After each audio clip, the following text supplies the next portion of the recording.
We should be good.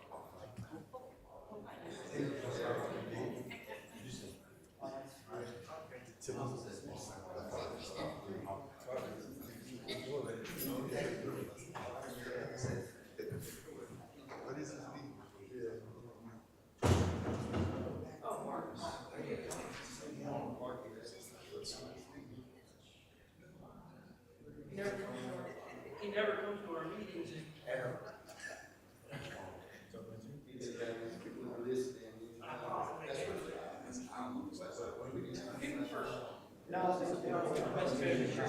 Well.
Oh, this is Jim. So you, so what's your role?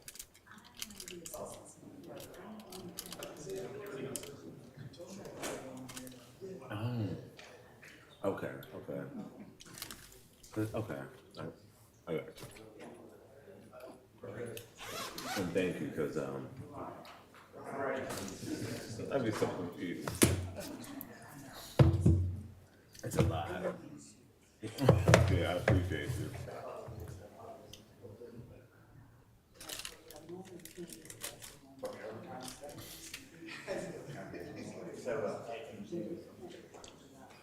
Okay. All right. Well, I know you'll hang on.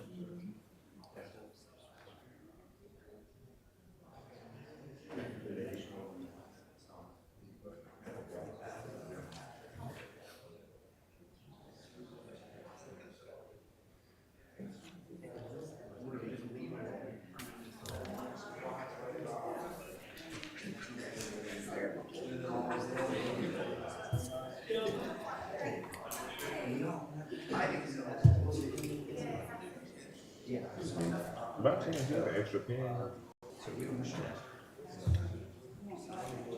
It doesn't matter. Whatever you spare. We're going to do quick or, What's the fight right there? yeah, these are hard. This Vicky loves these, but these drive me crazy. I need to get the other, the ones that we had for the, opening. And the cream.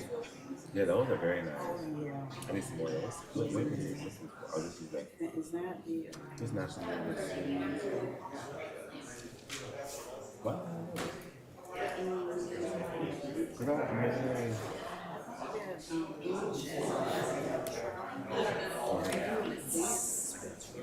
Okay, this is the actual. Okay. And then, could you make a note? I know what my budget is. Hey, let me, Yeah. Total is like, like 12. What is the total? But now, thank you, Sam. dead. They probably already calculated that. Yeah. More than I thought it was. Okay, yeah. I think that's it.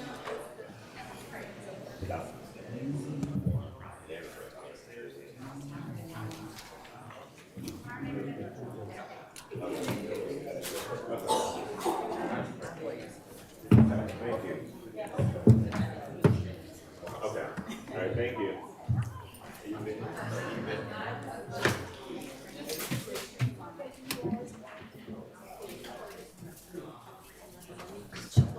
Of course, I like.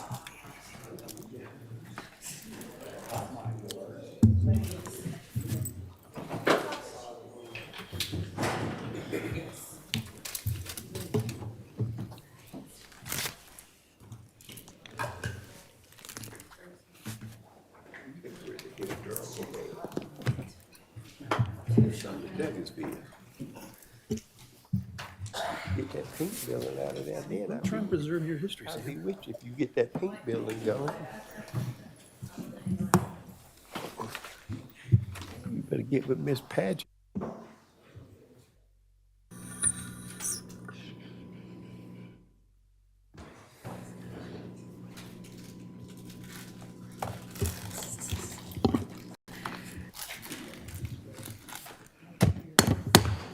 We'll call to order the Douglasville City Council meeting for tonight, which is Thursday, April the 2nd, 2026. Our invocation will be done by the Reverend Dr. Francisco Artley of Poseyville Church. After that, we'll have the Pledge of Allegiance, which will be led by the Mayor Pro Tem, City Council Member Terry Miller. Please stand for the invocation. Good evening, Madam Mayor, City Council. Today is Maundy Thursday. Today is the day that the Lord instituted Holy Communion. It's also a day to remember that we should be willing to humble ourselves enough to wash someone else's feet.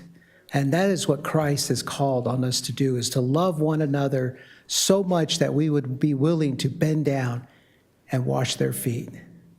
Let us pray.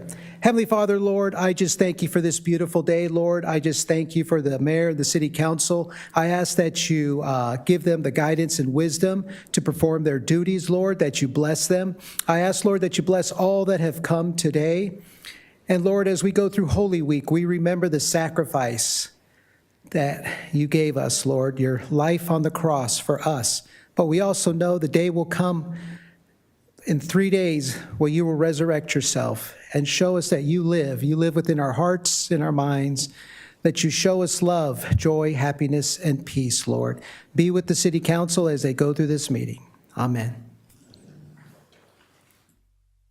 To the flag of the United States of America, to the republic for which stands one nation under God, indivisible, with liberty and justice for all.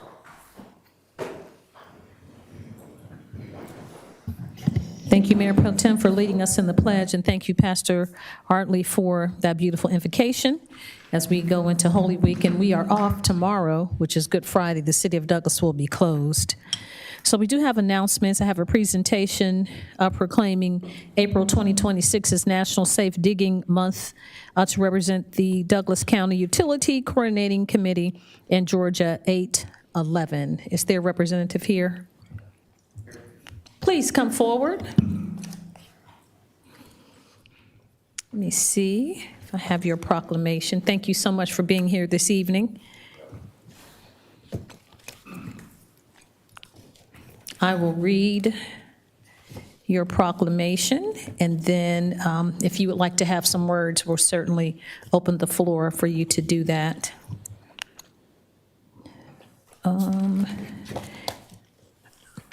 I have 4 of these. Let's see. Well, it doesn't look like, okay, let me see.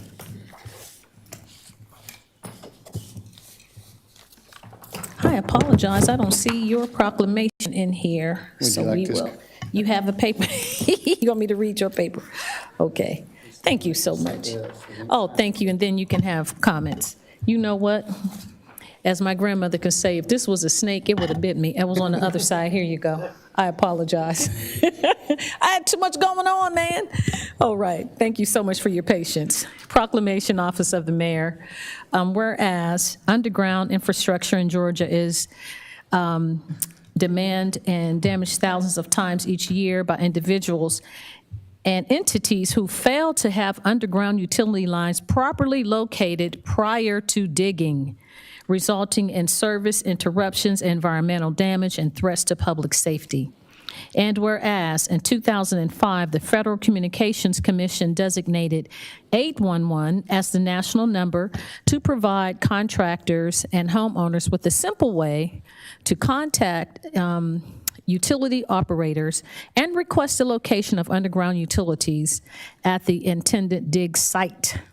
And whereas the Douglas County Utility Coordinating Committee, a stakeholder-driven organization dedicated to preventage of damage to underground utilities in Georgia, promotes the National 811 notification system and Georgia 811 to reduce these damages. And whereas damage prevention is a shared responsibility, and by using safe digging practices, contractors and homeowners in Douglasville can save time and money while helping keep our infrastructure safe and connected. Now, therefore, I, Rochelle Robinson, Mayor of the City of Douglasville, along with the City Council, do hereby proclaim the month of April 2026 as Douglasville Safe Digging Month to promote awareness of safe digging practices and encourage all contractors and homeowners to contact 811 before digging to protect lives, property, and our community's vital infrastructure. So proclaimed this second day of April 2026. Yes, sir. Please have words, and we appreciate you being here this evening. We would just like to thank the council for voting to do this. Definitely, it's important that we get the information out to people for what you said in that one paragraph about the time it takes to correct things when they've been dug up and the money it costs. And so, but not only that, the hazards of people that could be hurt by not knowing things are underground. So by calling this and the digging safely, it definitely makes things a lot better for the community and our areas. So we appreciate y'all taking this into consideration and passing it. Yes, sir. I have a testimony. Yesterday, we had the plumbing guy come out, and you all provide this in the county, which is great. I didn't even know it. So he looked on his phone, and it shows you the property lines, and it had where the water line, where it comes in, and the outtake, and all that kind of stuff. So before he had to dig, and I was praying that it wasn't a water break or pipes, and it wasn't. It was just they had to put a snake and all that stuff. But it's on the county's website and online that you can go and see where your water lines are and all those lines. So before you dig, the information is there. So we really appreciate you all doing that in the community. So it was much less with the plumber than I thought. And we were happy, but before you dig, it's important to know where your lines are. Yes, ma'am. Yes, sir. So if you don't, council members, you have any comments? If not, we're going to come around and do you mind taking a picture as we present this proclamation to you? Fine, if you want to do it now, let me get my little board thing of it. So Yes, sir. My council members, you want to give him a hand as he is coming, and then we'll come back, we'll take a picture.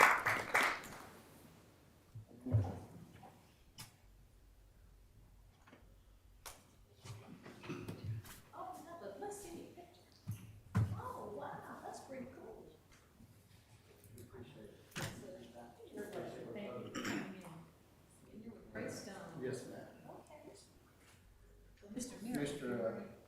Matthew is the one that put in for us. He's the co-chair of the UCC for Douglas. Put in for this and that, so I'm the chairman. So we appreciate it. Thank you so much. Thanks for coming.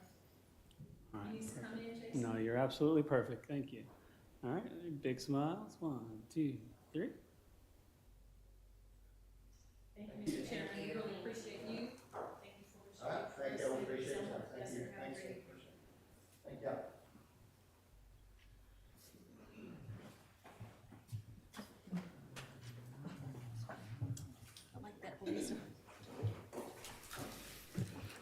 All righty, thank you all so much for your patience. Before we go to each committee, we do have a special recognition and an announcement from, I'll turn it over and yield the floor to Councilmember Howard Estes to give this special recognition. Thank you, Madam Mayor. We have some exciting news in that our Mayor Pro Tem has been awarded the Bronze Medal by the Georgia chapter of the American Institute of Architects. And it's not like the Olympics. Bronze is as high as it gets. And I'm just going to read the description, which I think most people will understand why Terry won it. The Bronze Medal is bestowed upon any program, firm, institution, or AIA member that has furthered the objectives of the American Institute of Architects. The Institute works to advance our nation's quality of life. Bronze Medal recipients reflect AIA's values and stand for architecture that strengthens communities, builds economic opportunities for architecture firms and architects, invests in the future of the profession and society, emphasizes sustainability in projects, and advances equity, diversity, inclusion, and human rights within the profession and the built environment. And I think after hearing that, I hope you can all understand why Terry has been selected out of all of the architects in the state of Georgia to win this award. Let's give him a hand. Congratulations. Congratulations, Mayor Pro Tem. We're very proud of you. We appreciate Councilman Estes bringing that to our attention, and we congratulate you, and we're just very proud to call you our own. Out of all the architects in the state of Georgia, I don't know how you're going to fit through the door. It's already a problem. No, I'm just kidding. But congratulations, and well-deserved, very well-deserved. You have anything you want to say? It was an honor to be nominated. So, no, I'm very proud. Thank you. Thank you. And it means all the more to be recognized by my colleagues here. Just to, I say, when you go out and practice, you try to do the best you can and try to make a difference in the world. I mean, if you can make the world a little bit better than what you found it, that's all that matters. So thank you. I appreciate that. Very good. Congratulations again. Your ceremony is when? April 18th. Okay, you have to bring back the hardware. I will have an actual medal that I'll bring back, and I'll be happy to share it and let people wear it. Yes, sir. Just like like the Olympian. Just like Atlanta Myers Yes, Terry. sir. Congratulations again. Well, thank you all so much for allowing us to do that. We'd like to give honor, show honor where honor is due. My name is Rochelle Robinson. I'm Mayor of the City of Douglasville. I'd like to welcome you to our legislative work session this evening. This is a work session where agenda items are presented for discussion, and no official action will be taken on these items this evening, but the official action from the discussion from tonight will take place next Monday at 6 p.m. at our voting meeting. If the business you're here for is not listed as an agenda item, there will be ample time under the agenda item comments from citizens and delegates for you to discuss your business. There are just a few protocol items I'd like to make you aware of before we start this meeting, and I ask that you would please listen closely so there'll be no misunderstanding about how tonight's meeting will be conducted. I ask, please, that you would keep your comments and presentations on a professional level, dealing with the facts that are important for this governing body to make our decisions. We will not accept comments that are considered by the chair to be of a personal attack on any individual or group of individuals with your words we're speaking of. You will receive a warning from the chair. If you deviate from this requirement, a second deviation will result in us asking you to leave the chambers for the evening. Only one person speaking at a time. When you come to the podium, please do not applaud or react to the speaker. Speak from the audience. Cheer, carry on a conversation, turn around, talk to your neighbor. Please present all of your information to myself and council members so that we can deliberate and make our decision on Monday.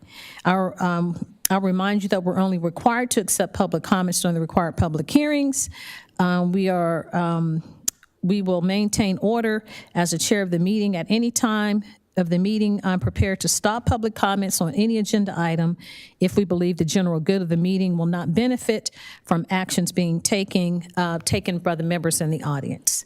If you have a cell phone or electronic device, iPad, any of those items, we ask that you please put those in silent mode or turn those off until after the meeting so they will not be disruptive. Now, the agenda items will be handled in the following manner. The committee chairperson will read his or her agenda item, then that person or applicant will come forward. You give us your name and address for the record, then you can present your information. Myself, council members will possibly ask clarifying questions to help us make our decision next week, our determination based on your presentation.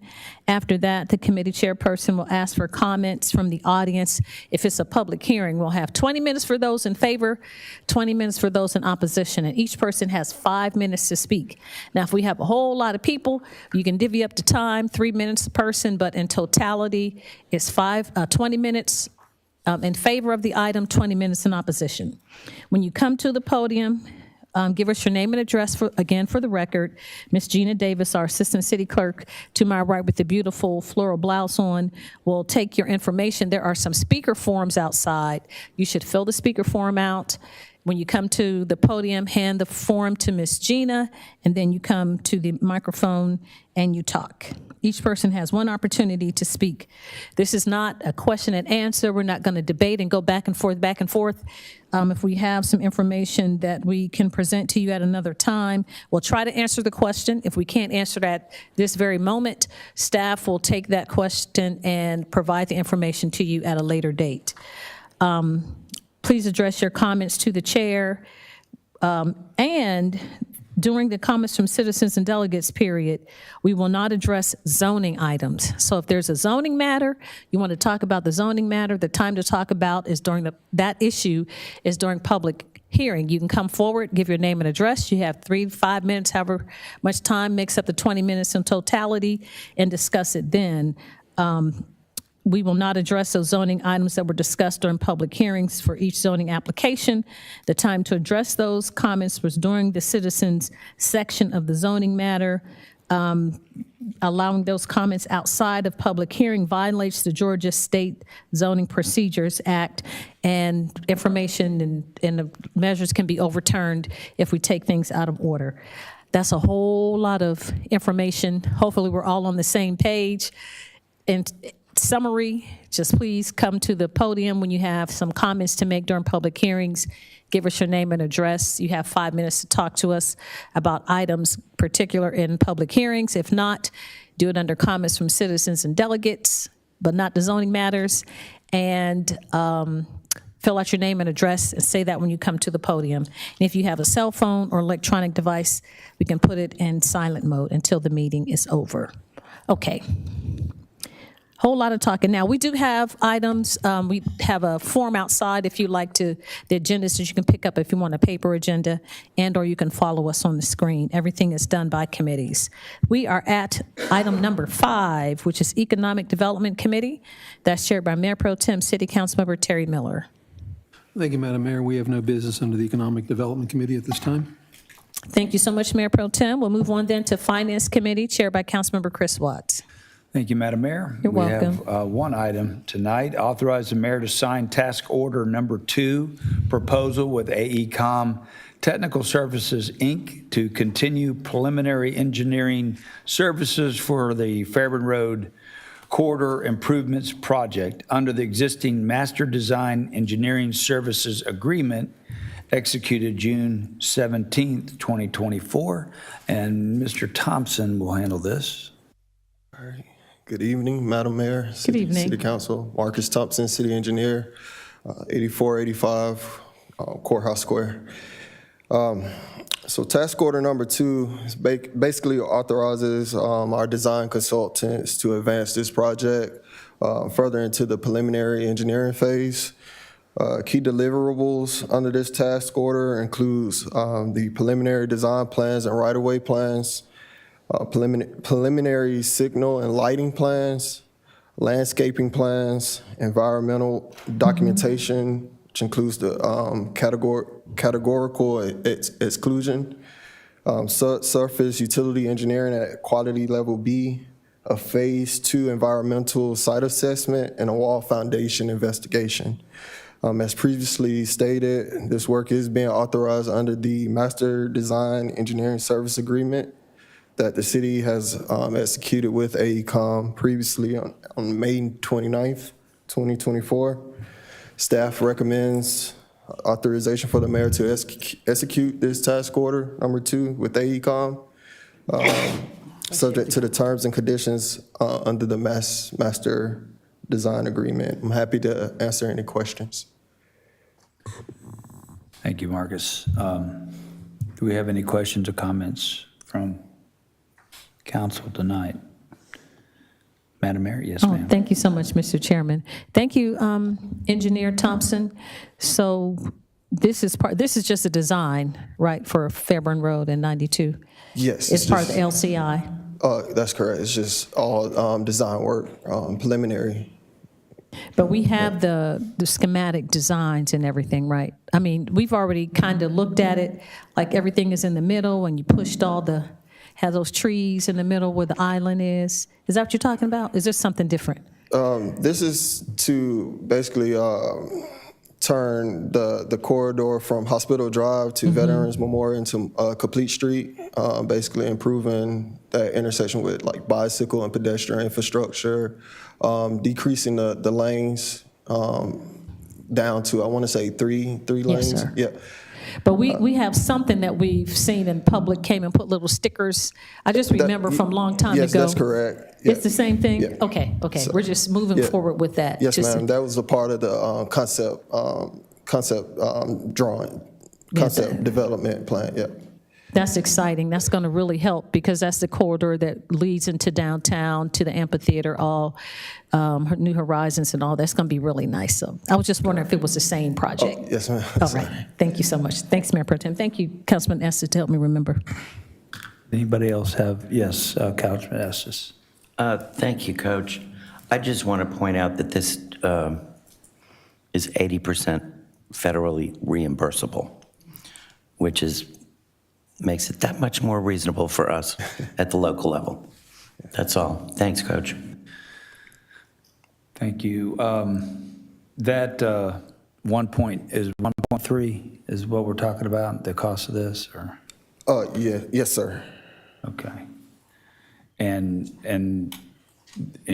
Councilman Estes said that the federal government is picking up the rest of the tab, or is that 1.3 just for this particular part of the process? Yeah, just for this phase. That's Okay. correct. All right. Any other questions or comments? All right. If it's all right with council, I'd like to place this on the consent agenda for Monday. Anybody? All right. Thank you, Madam Mayor. Thank you, Mr. Thompson, Thank you. for your report. Madam Mayor, that's all I had tonight under finance. Thank you so much, Coach, and thank you, Engineer Thompson. We'll move on to item 7, which is Housing and Community Affairs Committee, chaired by Councilmember Elena Hudson. Thank you, Madam Mayor. We have no business under the Housing and Community Affairs Committee this evening. Thank you, ma'am. We'll move on then to item 8, which is Legislative and Intergovernmental Committee, chaired by Councilmember Mayor Pro Tem Terry Miller. Thank you, Madam Mayor. We have one item under the Legislative and Intergovernmental Committee, and that is to adopt an ordinance to amend Section 2-50B of the City of Douglasville Code of Ordinances to provide for out-of-state events sponsored by the Atlanta Regional Commission to be added to the pre-approved events for travel for the mayor. And our city manager and city attorney will have some comments on this. Who shall go? Yes, sir, Mr. Mayor Pro Tem. This is essentially housekeeping. This is something that was found as we were processing travel for the mayor. The Atlanta Regional Commission often travels out of state. I'm not quite certain how that was included in the ordinance for it not to be. So Ms. Jordan has prepared a draft that would allow for the Atlanta Regional Commission to be included in any training that is required for out-of-state travel. Thank you. Do you have anything to add? No, sir. Ms. Frazier has covered everything. Thank you. Okay, thank you. All right, do we have any questions or comments from anyone on the council? Madam Mayor. Thank you so much, Mr. Mayor Pro Tem. Thank you to staff, our city manager and staff attorney for finding this inside of our ordinance. I know we do have pre-approved travel And a few years ago, it was listed all the places that we could travel. I don't know how ARC was omitted. I don't have a choice about being on that board when you're the mayor in the metro area. Under those 8 counties that make up the Atlanta Regional Commission for Douglas County, the county chair and the mayor from Douglasville is automatically appointed to the board.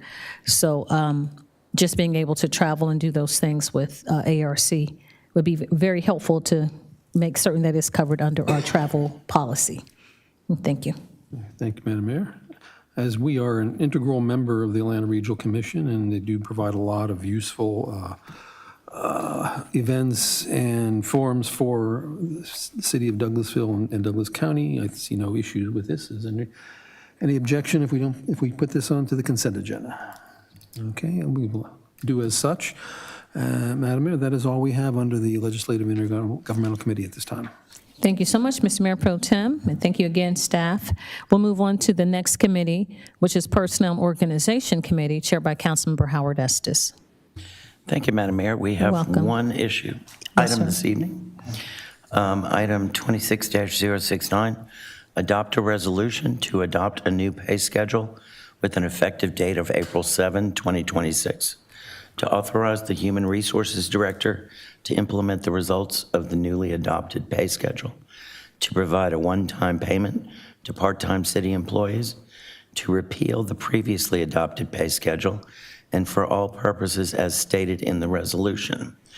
And we went through the pay schedule a little while ago, but we will have Ms. Frazier walk us through this particular item. Yes, sir. A few months ago, you all adopted a pay schedule without job descriptions and job titles on it. What it did was affect the starting pay and spread for your pay schedule. So we are now at the final point. We've met with all city employees through HR. Job descriptions have been signed off on. Employees have all had their meetings, so they are prepared. We didn't have any questions or any concerns as it relates to those meetings. This is something that you all do every 3 to 5 years. It's been 6 years since we've done the last pay study. Our minimum pay has not changed. However, the minimum starting pay for police has changed as a part of this pay study, raising the minimum starting salary for police to $60,000 a year. The next time we do this will probably be somewhere around 2030, 2031, as on the schedule. So on behalf of the city employees, we do appreciate you all's diligence in continuing to make certain that the city of Douglasville is competitive as it relates to pay. Thank you, Ms. Frazier. I think I speak for everybody up here when I say that that is one of our prime focuses up here, is to make sure that our staff is treated fairly and well. Does anybody up here have any questions or comments? Okay, seeing none, I would like to ask that this be put on the consent agenda as well for Monday. And that is all we have for personnel and organization this evening, Madam Mayor. Thank you. You're welcome. Thank you so much, Chairman Estes. We appreciate you bringing that Personnel and Organization Committee information to us. We appreciate staff and especially our Human Resources Department, our City Manager, Ms. Marcia Frazier, and Ms. Colleen Forrester in the HR Department in helping us to stay competitive as a entity. And we do appreciate all of the employees, all the staff that work for the city of Douglasville. We hope that this is part of what will help you feel appreciated and seen as a member of this governmental family, not just your pay, but the whole culture of the city of Douglasville. So we're very proud, and we want to be fair as an employer to the community. So thank you so much for having this, and we're excited to roll it out in the next pay cycle. We'll move on to Planning and Development Committee. That's chaired by Councilmember Nicole Miller. Thank you, Madam Mayor. You're welcome. Good evening. This evening, some of the items on our agenda will require a public hearing. Before we begin those items, I'd like to briefly review the procedures we will follow to ensure an orderly and fair process. These hearings are conducted in accordance with the Georgia Zoning Procedures Act. As elected officials, it is our responsibility to ensure that all applications are reviewed fairly, impartially, and in accordance with the city's zoning ordinances and adopted land use policies. For each zoning item requiring a public hearing, we will begin with a presentation from city staff outlining the request and any relevant findings. The applicant will then have an opportunity to speak. Following those presentations, mayor and council may ask questions of both staff and the applicant. After that, we will open the floor to public comment. If you would like to speak in support of or in opposition to the application, please complete a comment card before approaching the podium. Comment cards are located near the entrance of the room and should be submitted to the city clerk before your turn to speak. Please include your name and address and the item that you wish to address, and if possible, any specific questions you would like staff to follow up on. All comments should be made respectfully and directed to the chair. When you speak, please begin by stating your name, your address for the record. If you ask a question, please understand that we will not respond immediately during the public comment portion. Instead, staff will attempt to address all questions at once before the close of the public comment, provided the information is readily available. Each speaker will be allowed to speak up to 5 minutes.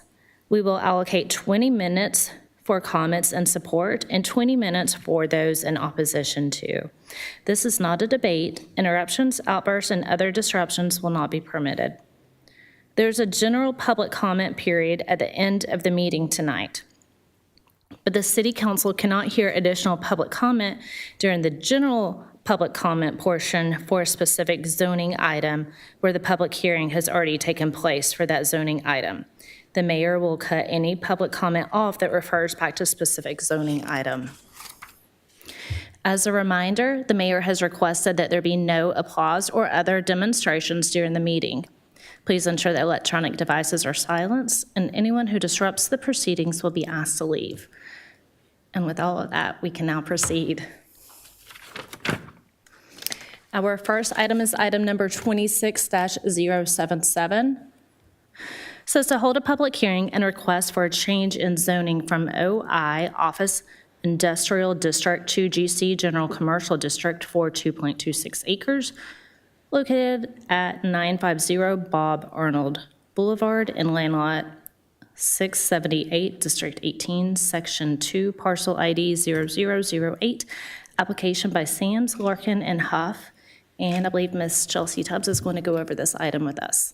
Good evening, Mayor and Council. Chelsea Tubbs, 6758 Spring Street, Planning and Zoning Administrator. The property at 950 Bob Arnold is requesting a rezoning change from O&I to GC. This property previously came before Council in November 2018 for a land use change to allow the development of a senior care facility. Prior to the approval, the site operated as a hotel. The current request seeks a zoning change to permit the property to return back to the original use of a hotel. The proposal includes an 86-room hotel with 110 parking spaces, including 5 designated handicap accessible spaces. The applicant intends to utilize the existing structure for the proposed development. Around the development and both city and county parcels are commercial zoning designations and hotels. Additionally, on March 3rd, 2026, the Planning Commission proposed a recommended condition to you all. The proposed condition is to ensure a seamless transition for current residents from the existing senior care facility during the conversion of the property to a hotel if approved. The condition is proposed because there are still residents living within the current building. And that concludes. Thank you, Ms. Tubbs. Thank you. Before the applicant comes up, Madam Mayor, Council, do you guys have questions of Ms. Chelsea Tubbs? Did we hear this before? Something similar. 2018, I believe she said, is when it was a hotel, and we saw this application to convert it to senior housing. And now it's flip-flopped, and we're seeing it to revert it back to a hotel. So the applicant is going to tell us why? Yes. Okay, Yep. thank you. Thank you. Okay. Is the applicant here? Ma'am. Hey there. If you'll please come down and give us your name and address for the record. Yes, ma'am. Good evening. My name's Joel Larkin. I'm with the law firm Sams, Larkin and Huff in Marietta, Georgia. I'd like to reserve any remaining time I have at the end of my comments if there is need for rebuttal. Madam Mayor, now that you see me, maybe you recall this better, but I was back here in 2018, and we were making a really unusual request to the board that they downzone this property to O&I so that it could change into a senior facility. At that time, I don't have a distinct recollection, but for some reason, the hotel had closed. I believe there was either a fire or a flooding event. And so the owner was looking at it and looking at having to renovate it. And they saw, or they thought they saw, a real need for senior housing at the time. And they found a user who wanted to do that. So we came to staff and came to the board and asked that we be permitted to renovate it and turn it into a senior housing facility. That rezoning request was in the very end of 2018. It was approved, thank you. And then we started the renovation, and we couldn't have had a worse timing on our part, because we finished that renovation in the spring of 2020. That was right when COVID hit. And this facility never found its legs. The initial owner, in fact, was foreclosed on, and it was taken over, and it has run, and it's a beautiful facility, and I think the residents are happy with it, but the occupancy has been very depressed. I didn't know this at the Planning Commission hearing, but there's 21 residents in the facility now, and that's essentially where it's been for the last year. So it's not performing. It's going to cease to be a senior facility regardless. The demand is just not materialized here, and you all are familiar with this location. It's surrounded literally by other hotels and car dealers. It's a great location, and since that time, the hotel market has gone crazy. If you go over there now, there's new hotels being built, and there's an incredible demand for hotels. So this facility was approached by a hotel developer, and they would like to purchase it and return it to its roots as a hotel. And it's perfectly suited for that. It was completely renovated back in 2018, and it's had very light use with the senior residents. So the new developer will essentially be freshening it up. They'll be putting appropriate signage on it, replacing the furniture, but it's in good condition to function as a hotel and satisfy current demand. The Planning Commission was rightfully concerned about what was going to happen to our residents. And again, at that time, I didn't have complete information. We actually have an agreement in place with another facility nearby who has agreed to take all of the 21 residents. And this is actually an upgrade because they offer a higher level of care. They've agreed to honor the rents that are currently being charged to them. My client has agreed to take care of the moving. It'll be at the developer or my client's cost. So we're set up for a smooth transition to move the tenants if they desire, and from what I understand, most or all of them do desire to go to the other facility. But as I said, unfortunately, whether or not this happened, there was going to be at some point in the near future a closure notice going to these tenants. So, but in talking to my client, they've said they're going to oversee the physical relocation. They'll coordinate the logistics of it. They'll bear the cost of moving the tenants from this facility to the new facility. The rents will remain the same. There's additional services that are a higher level. There's some medical at the other facility as these folks age that's not offered currently. So this is a win-win, I think, for the city of Douglasville, for the residents, and it maybe teaches us a lesson. When a property's zoned general commercial, don't downzone it to O&I, something more restrictive. This is a general commercial area, and the people who built the hotel in the beginning, they knew what they were doing, and probably but for the event that required the renovation back in 2018, it probably would have stayed a hotel. But we ask that you give this property a mulligan and let it return to its roots as a hotel. And as it is, like I said, the physical plant is in great shape. The parking lot's in great shape. I know the new hotel brand is requiring that the blacktop be resurfaced and restriped, or at least restriped. But I went out there and it looks great. We don't have a situation where it's in a state of disrepair. So I think it'll be an asset to the city, and otherwise it might end up being like it was in 2018. I looked at the old staff report and there was chain link fencing all around it and it was closed. And I don't think any of us want to see that happen. So I'm happy to respond to any questions you have tonight, or if you think of something between now and the vote on Monday. And with that, I'd like to reserve any remaining time I have. Thank you. Thank you so much for that presentation. I know you answered a lot of my questions during that time as far as, occupancy rating and what's going to happen to the seniors. So I'm glad that you guys have a plan in place for that, because I think that was our biggest concern when we were discussing it earlier. I was curious about the time frame on this. Have any idea? The purchasers are always optimistic, so let me give you that caveat. But we were supposed to be heard last month, and I think there was a quorum issue. They were telling me then that if you get this zoned, we'll be open by 4th of July. I didn't believe them then, but they're wanting to be open by the fall, or certainly by the end of the year. Okay, that sounds lovely. And can you share with us what the flag is? Sure. The names are so familiar, so I'm going to read it to you. It's a Suburban Studios by Choice Hotel. Okay. And I did look, there's a very nice one in Kennesaw, and I was able to look at their website and look at it. And it looked like somewhere I'd be happy to stay. Okay, wonderful. Well, thank you so much for your information. Madam Mayor, Council, do we have questions of the applicant? I do, Madam Yes. Chair. I'll just ask a couple of ma'am. questions, and then, of course, it's Councilman Estes' ward, so I'm not sure. Is it going to be inundated, Councilman Estes, with hotels, or It's already there. it's already there?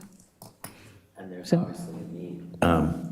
There are several hotels already around there and some under construction. Okay. And the seniors that are going to be relocated, will they stay in Douglasville, Douglas County, or they're going to have them move wherever they decide? I'd rather not say the facility in public, but my understanding, it's got a Powder Springs Oh, it has a mailing Powder address, Spring but that address. can be, Okay. I'll Okay. be happy to privately share that with you. I just think for the privacy of the tenants, I probably. Yes, sir. Yes, sir. Thank you. That's all I have. Okay, thank you, Madam Mayor. Councilman Estes, I believe you had a question. Yes, thank you, Madam Chair. I think at first glance, this sounds great. My question is, or request is, seeing the recommended condition that the Planning Commission suggested, it's pretty vague. And I would love to see that. I mean, you went into much greater specifics on who's paying for what and when and this. If we could get more specifics into that condition, not that we don't trust you, I understand. but just to make sure that everything is followed the way we have been told to expect. Oh, I like that. Makes All right. sense. Thank you, Madam Chair. Anyone else on this end? No? May I ask, I would be pleased to draft a proposed condition. Would you like me to send it to you as the district council person, or to I staff? can send or- it to the chair. To the chair, okay. Got it. And you can CC staff on it if you Yeah. like. That would Okay. be helpful as well. Okay, wonderful. Okay, if there are no further questions of the applicant, we do need to go ahead and hold that public hearing on this item. So at this time, if we have anyone here who would like to speak for this item, we'll go ahead and open that side up first. And if not, we'll close that portion. And if we have anyone here who would like to speak in opposition to this item, and as Councilman Davis would say, if there are no takers, we will go ahead and close the public hearing, and we will take this item up on Monday. Thank you so much. Thank you. Do you mind if I'm excused? Yes, sir. You're free to go. Thank you. Okay. Item number 26-078 says, hold a public hearing to consider a request for a change in zoning from R2 single-family residential detached to R5 single-family cottage residential for 8 acres located at 6877 Upshaw Mill Road and Land Law 18, District 1, Section 5, Parcel ID A015, application by DMV Construction. And Ms. Tubbs is going to go over this item with us. Good evening again. The property at 6877 Upshaw Mill is requesting a rezoning change from R2 to R5.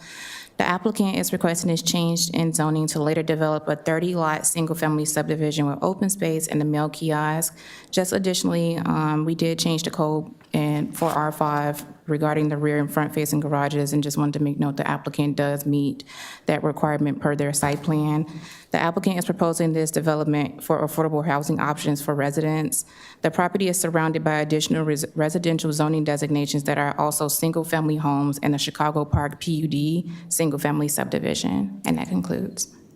Thank you, Ms. Tubbs. Thank you. Before the applicant comes down, Madam Mayor, Council, do you guys have questions of Ms. Tubbs? If not, is the applicant ready to come down and present? Yes, ma'am. Okay, great.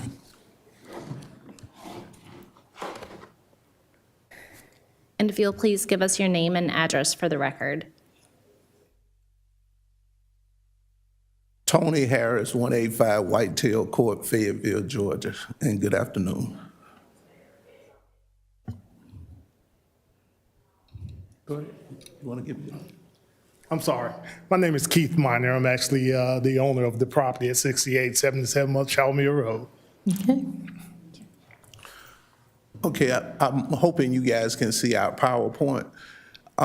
Basically, what we're doing is changing this from R2 to R5, and that is for affordable housing reasons, because at R2 is zoned for like 2 houses per acre. And if you build 2 houses per acre based on a half an acre lot, the house is going to be very expensive. And so we're asking that you guys allow us to rezone it to R5, and that way we can get about 4 houses per acre and make them more affordable. Because like I said, with affordable housing today in America, it's just hard to find affordable housing. And if, like I said, if you put something there with a half an acre, 3,500 square foot house, now you're talking about $500,000, $600,000, and that's just not affordable in my eyes. So that's why we want to rezone it to get, the density higher for affordability. And also it's benefits to this, for the city as well too, on tax basis. It's going to bring money into your city. We definitely, they call it cottages, and me personally, I don't like the word cottage because it makes it seem like it's just really small, but it's just a regular single-family house, right around 1,800, 2,500 square feet. So that's pretty much what we are respectfully asking to do. Also, too, the owner is here, which he is from your community. So I am just the person that's executing, the work and the design and all of that type of stuff. But this is actually someone from your community that's doing it. I know most of the time you have a developer coming in just buying land and developing it, but this is, I feel, personal to your community. So do you want to say anything? No, just glad. It feels good to be able to put back into the community. And we pray that this is something that's positive to the north side of Douglasville. You guys have done a beautiful job with the park.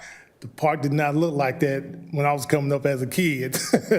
So it's great. So I'm just happy to be a part of this. Thank you so much. And if you guys have any questions for us, please. Yep, I'm sure we do. And so I believe it said in here, was it 30 or 32 units that you're aiming for? It's actually 30. 30, okay. Yes. I think I saw both, and you said 1,800 to 2,500 square foot. Yeah. Are these homes going to be for sale or for rent? Strictly for sale. Okay. Because we want to build, I can't think of the right word for it, but we want to be ownership, not rental, for people to have, to leave legacies for their families and stuff. So this would definitely be for ownership. Okay, very good. Ooh, and would you guys be open to, or are you already planning on an HOA with a possible rental cap? Well, we definitely will have an HOA in there. Okay. Unfortunately, we would be the developer and, we will put in whatever conditions that you guys, if you guys have recommendations, but we don't plan to put anything in there about renting. It's supposed to be ownership. Of Right. course, sometimes you can't stop it. Sometimes that happens, Yeah, right. sometimes. So we can control to the best of our ability going in, but once the HOA take over, it's kind of up to them. But it would never be from yeah. us. It would never be rentals. Okay, that's good to hear because from the HOA, I feel like when you have those covenants in place that say, no more than 10 or 15% rental cap, it kind of helps to give that cushion of support for the community, I feel like. And how many different floor plans are you using? We're going to use about 3 to 4 different floor Okay. plans. And yes, and to your prior comment, we have no problem with putting, language in there to make sure we try to minimize any rentals. I appreciate it, thank you. No problem. And on your garages, will they all be 2-car garage Yes. and up? Okay, so no single-car garages? No, ma'am. And with amenities, I know you mentioned the mail kiosk. Will there be any other amenities? At this time, no, there won't be any other amenities. I mean, there are parks and stuff that's close. 8 acres, it sounds like a lot, but it's a very small piece of property. So, it's just going to be almost impossible because we got to put detention ponds and all of that type of stuff there as well. Okay. I think that's all the questions that I have at this time. I would like to yield to Madam Mayor and Council. Anyone? Madam Mayor? Thank you so much, Madam Chairman. Thank you all so much for coming in this evening. We appreciate you wanting to invest into the city of Douglasville and continue to build on the legacy and what we started. So we're excited to have new development and New Horizons on the north side of the city, where I lived for 22 years before we sold and moved downtown to a empty nester. But I'll reserve a lot of my comments for the North New Horizons council members to ask. But I thank you so much for investing. So amenities, maybe a walking trail or something to get to the park to easily. Sorry for cutting you off, but there will be buffer zones around the entire property. Yes, so sir. that's easy to create if, go into those buffer zones and put walking trails. We have no problem with that at all. Trying to find some place for people to go and sit down and maybe, I know we don't read, right? We're going to get our phones, but maybe sit down and read, have a little chair or something, or just, some walking so you can stay healthy in the area. So we appreciate it. But I do see it's 8 acres, 30 units, and 4 per acre. So 4 times.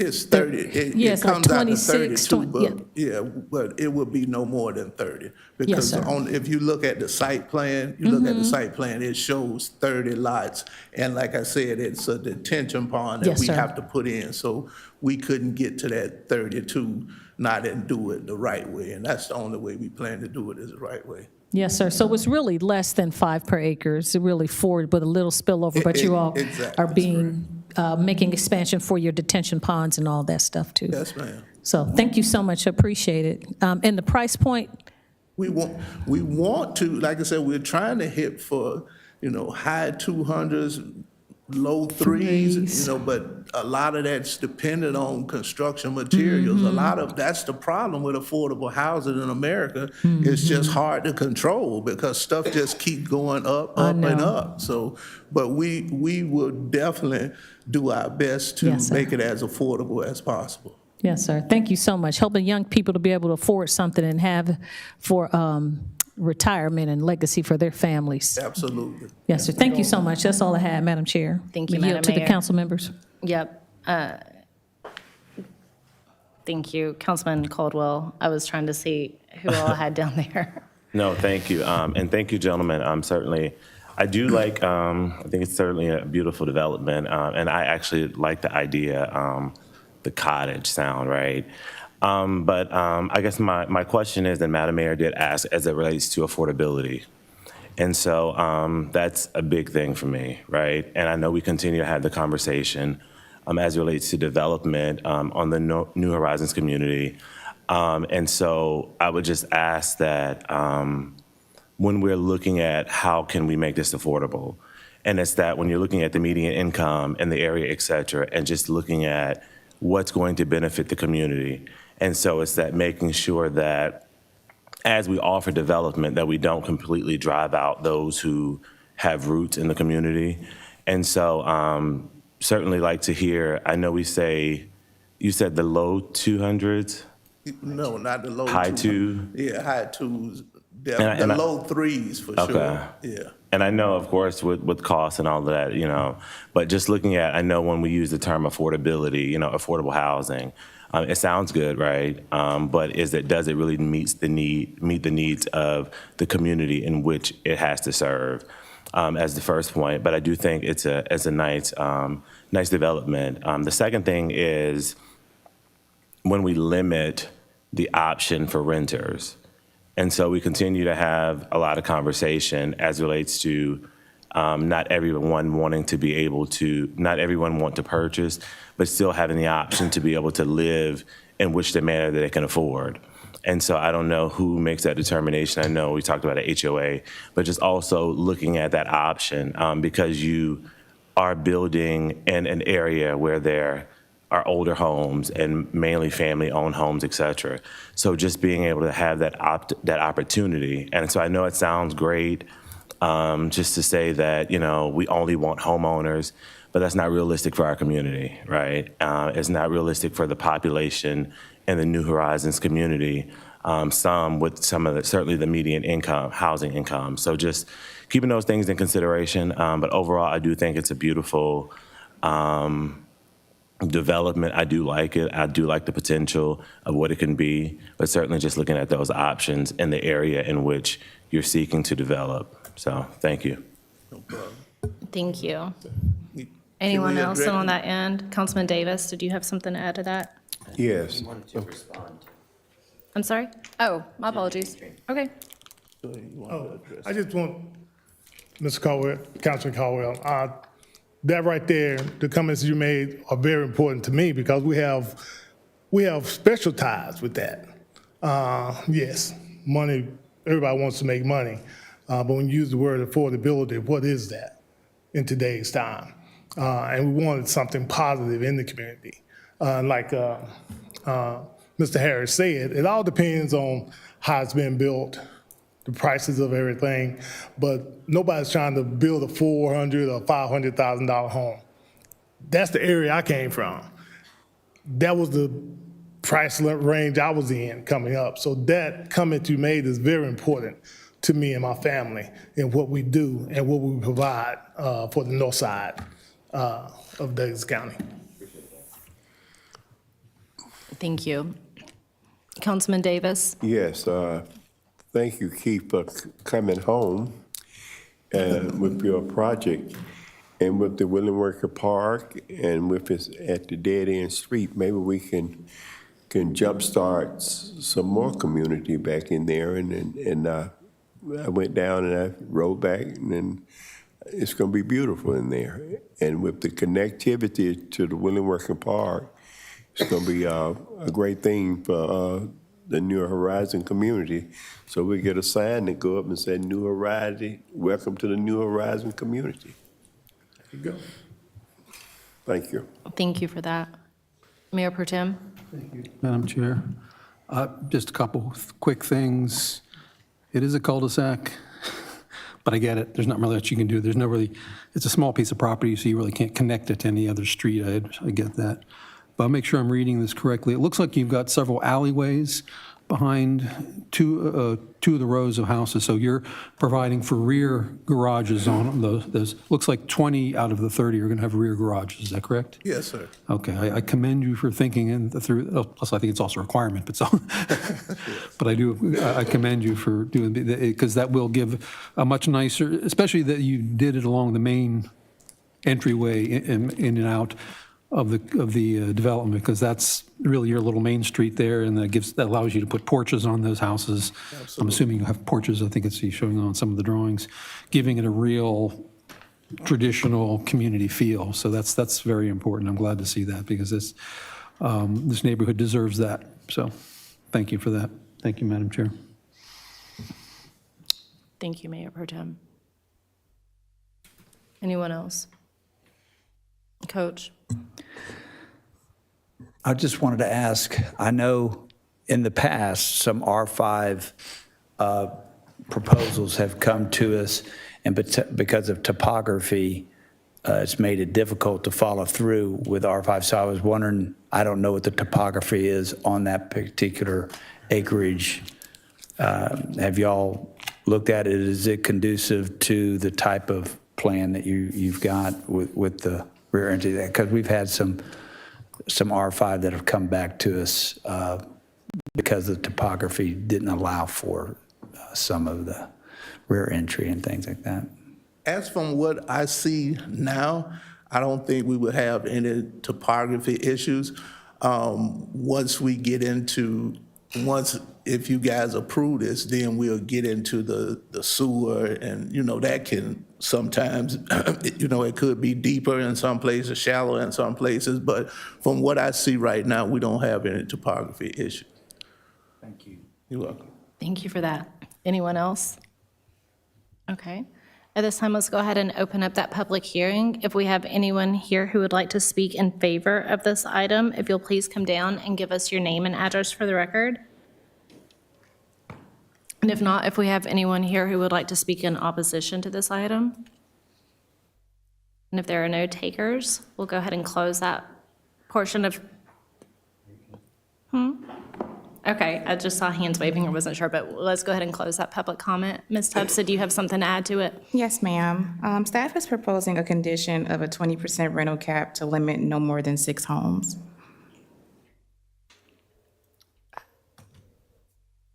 I, of course, am always going to advocate for home ownership. I feel like it's part of the American dream, but at the same time, when I'm hearing council members who are representing that ward that aren't sure about it, I would like to hear a little more. One thing I would like to point out, and been on the council for a little while now, we've had other items come before us involving New Horizons, and I've heard from some of the residents on the New Horizons that have had issues with a lot of rentals. I'm not going to say what subdivisions, but some on the council may remember some of those discussions. So, and it doesn't matter whether it's New Horizons or anywhere else in the city, we've always kind of recommended, if possible, a percentage cap. Because I'm just going to say it like it is. Renters don't take care of their properties like homeowners do. It happened in my subdivision. It happens in other subdivisions. I want to make it as affordable as I can for as many people as we can. But I've heard folks from New Horizons that have said that have taken issue with some rental properties within their subdivision. But that's one of the reasons why. That's one of the things we like to put in if we can get it. And I'll point out that some of those rental caps are in place because of, as you said, Coach, the issues that we've been faced with over the years as well. Okay. Thank you. Thank you, Ms. Tubbs. Okay. Were there any other questions or comments of Mayor and Council? No. Did you have something to add? Yes, sir. I do not. No, okay, I'm sorry. Okay. All right, well then, if that is all, we will go ahead and close this item out and we will take it up on Monday. Thank you, guys. Thank you. Our next item is item number 26-079. Says hold a public hearing to consider a request for a special land use permit for mini warehouses and self-storage units for 3.106 acres located on Van Sant Road in Land Lot 903, District 18, Section 2, Parcel ID 0003, and a portion of Parcel ID 0006. application by Dixon Properties LLC, and Mr. Gray is going to go over this item with us. Good evening, Mayor and Council. Dana Gray, 6758 Spring Street. This is a request for a special land use permit for a storage facility mini warehouse located on Van Zant Road. The site backs up to I-20, and the closest intersection is Fairburn Road, and it's actually in between Fairburn Road and Midway Road. This will be a climate-controlled facility, roughly about 3 stories high, and the applicant is present. Staff is recommending a exemption plat because they are building on a portion of a parcel, so this will allow it to be its own parcel because you cannot build on a portion of an open parcel because those parcels have their own regulations in terms of how many structures you can have on it. So that is one of the conditions that staff is recommending. Okay, I appreciate that. Thank you. And the applicant is here, if I didn't say. Do what? The applicant is present. Okay, and then just to clarify, because I know it was one of my questions earlier, because the item says for mini warehouses and self-storage. It is not both. It is Right. one building. It is self-storage. It is all climate controlled. It's not the Correct. the roll-up doors One and story, the. yes. Correct. Okay, thank you for that. And parking is in the front and their loading is in the rear. Okay. Thank you for that. Madam Mayor, Council, do you guys have questions of Mr. Gray before we bring the applicant up? Mayor Pro Tem. Thank you, Madam Chair. Is this the first application we've received since we put into place a requirement for climate-controlled I do storage believe this facility? might be the second one. Second one, okay. Yes. I'm trying to remember precisely the language that we required as far as materials, and I thought there was some requirement, and I could be wrong, on the articulation, vertical as well as horizontal articulation on the exterior. And I'm not really seeing much horizontal articulation on this. You might want to check me on it if I'm I'll right on definitely- that. I'll look into that again and have that information for you on Monday. Because I think this gives it the way it's designed gives it a much more massive look to it without having any breakup from floor to floor. And I think that's part of what I think our design requirements were, to try to break that, because, it's a building with no windows in it. Right. There's no reason to have windows, and I get that, but that was the point, is to find ways of breaking that mass down a little bit. So I think we might want to double check on that, Right. on the facade regulation on that, as far as that goes. So, thank you, Madam Chair. Thank you, Mayor Pro Tem. Anyone else? Okay. At this time, if the applicant would like to come down. And if you'll please give us your name and address for the record.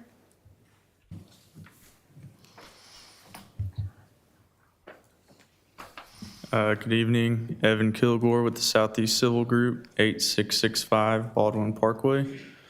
I'm here to answer any questions that you guys might have regarding this development. Okay. Did you have anything to add to it from the presentation and the information that Mr. Gray just gave us? No, not really, but in regard to the building facade, I can't speak much on it, but it will comply with the UDC or the codes that the city of Douglasville requires. Okay. Thank you for that.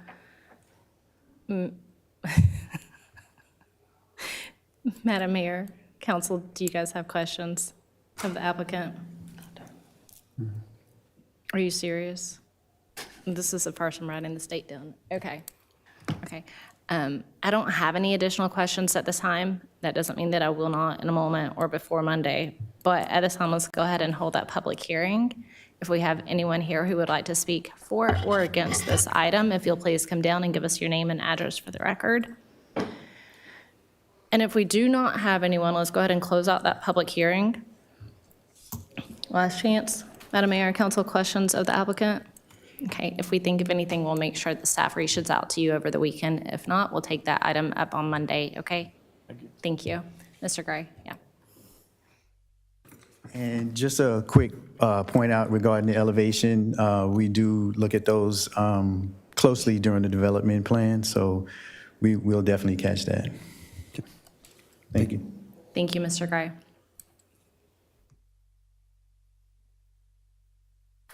Next item is item number 26-080.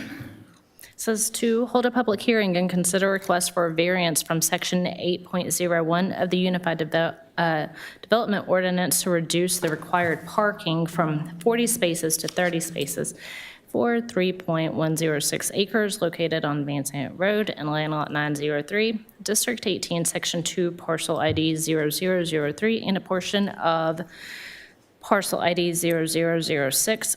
Application by Dixon Properties LLC. Mr. Gray, I forgot that we had an additional. Me too. Again, this is a variance that goes along with the storage on Van Zandt. So basically, a calculation of parking comes from the office square footage along with how many units are proposed. So right now, they are roughly at 40. They feel that they don't need 40 spaces. You're not going to have 40 customers at the same time moving. So their request is to reduce to 30 spaces. And that concludes. Thank you. Yeah, I can't imagine that there would be an overflow of parking at a self-storage facility, or I sure would hope not. Okay. Madam Mayor, Council, questions regarding this item? Okay. And did the applicant have anything to add to this?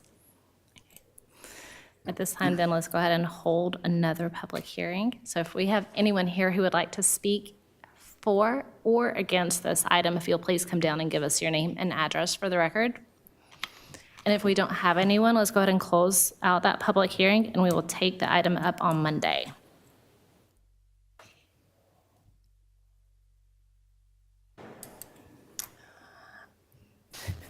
Item number 26-101 says to hold a public hearing and to consider a request for a variance from section 3.07C of the Unified Development Ordinance to reduce the required 60% of rear-facing garages and to increase the required 40% of front-facing garages for property located at 8763 Elma Street and Land Lot 22, District 1, Section 5, Parcel ID B009, application by Stonewall Builders, LLC. Ms. Chelsea Tubbs is going to go over this item with us. Good evening again. The property at 8763 Elma Street is requesting a reduction of the required 60% of rear-facing garages and to increase the required 40% of front-facing garages in the R5 zoning designation. As you all may remember, a portion of this property was approved for a zoning change from R2 to R5 back in September of 2025. The property was also approved for 3 variances, one to reduce the minimum side yard setback, the second to reduce the minimum alleyway width, and the third to build part of the development in the stream buffer, but to replace it to beautify it and restore. The development will include a 15-lot single-family subdivision. Today's request stems from lot 11 through 15, which will need to be changed from rear-facing garages to front-facing garages due to topography, which now requires a retaining wall. Lots 1 through 5 will remain front-facing garages, and lots 6 to 10 will remain rear-facing garages. So a total of 10 front-facing garages and a total of 5 rear-facing garages, and that concludes. Thank you, Ms. Tubbs. Before the applicant comes up, Madam Mayor, Council, do you guys have questions of Ms. Tubbs? No? Okay. Would the applicant like to come down, please? Thank you. Thank you. If you will please give us your name and address for the record. Paul Zachas, 3500 Rain Tree Court, Douglasville. So, Madam Mayor, Council, thank you for allowing me to speak. So we got this approved, I guess, a few months ago, and once we went full speed ahead in the engineering, do you guys have that in front of you? Will you, I can? Yes. Okay. So lots 11 through 15, we had rear loading. We originally got approved for rear loading on those. But because of the topography, that's the high part, we're going to have to put a retaining wall, and that goes exactly where the rear alleyway would have gone. So we're requesting just those 5 lots being front entry. I'd also like to add that the this whole development is kind of tucked in the neighborhood, kind of off the beaten path. So seeing maybe the first 2 or 3 houses when you pull in would be front loading, and most of it with the requirements you guys have for tree planting and buffers and things like that. I think it's going to make very little impact on what we're trying to do. Now, I will tell you this, with the engineering, of having to redo the engineering, that wall is approximately 484 feet, and it's about 4.5 feet tall. So it's an additional probably $130,000 to $140,000 in addition to development costs. So believe me, we went every angle we could to try to avoid this. But if we put the alleyway in with the setbacks that the city requires, we would have been into the property behind it, so we would have encroached on that. Okay, thank you for that explanation. Madam Mayor, Council, do you guys have questions of the applicant? Mayor Pro Tem. Thank you, Madam Chair. Hey, Paul, thank you for making an effort. Let me make sure I understood what you were saying. The lots 11 through 15, it drops off at the backside, is that correct? That's correct. That's where you're doing. Did you look at the possibility of putting the garages on a lower level? So just work with the topography, drop the alleyway down, and then you go in at the basement level of those houses. The garages that way can then be on the back. It wouldn't have allowed us to put the retention area, because that's the high part for us to get the retention down to where the retention pond needs to be. That's what you're saying, that's where the retention is now? No. That's the high point. Retention's on the downhill, which would be basically lots,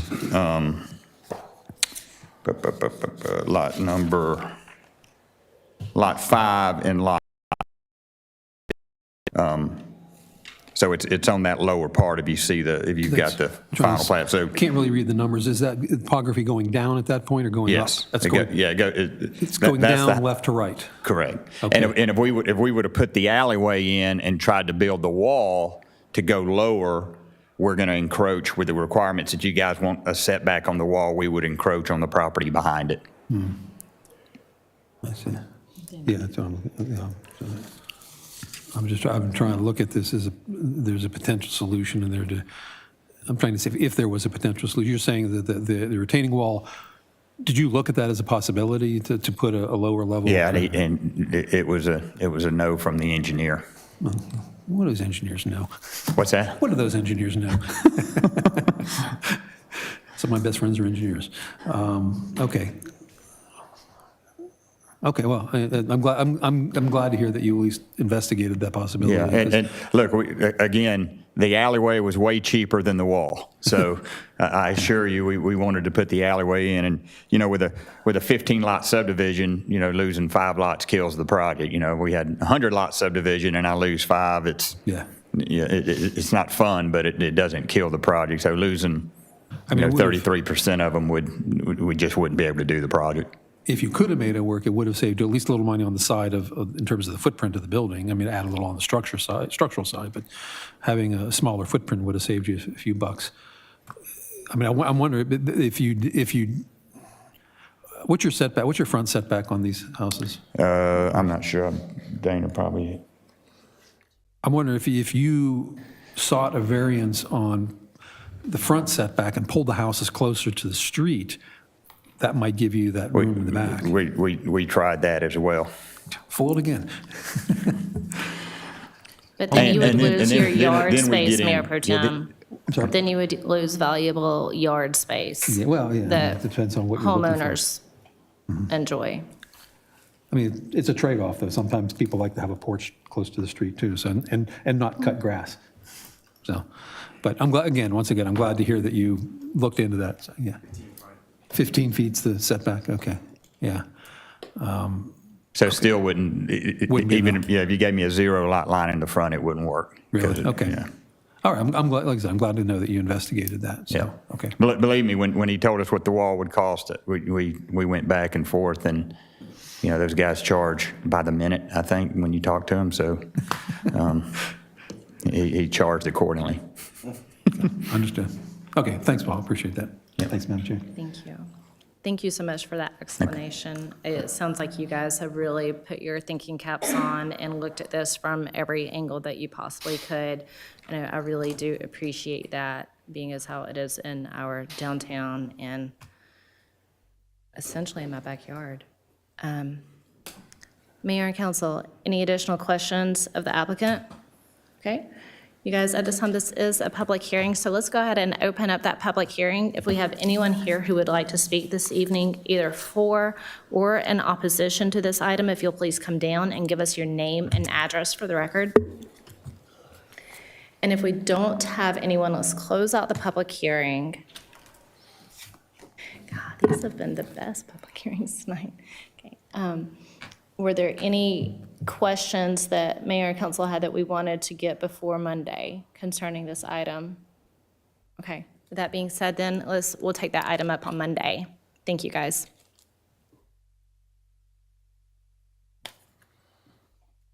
Item number 26-105 says to consider whether to accept the petition of We Partner Group LLC and HRC Engineers to annex 9.32 acres of land located at 3154 Bright Star Road and Land Lot 131, District 2, Section 5, Parcel ID 0077, Douglas County, Georgia, into the city limits of the city of Douglasville.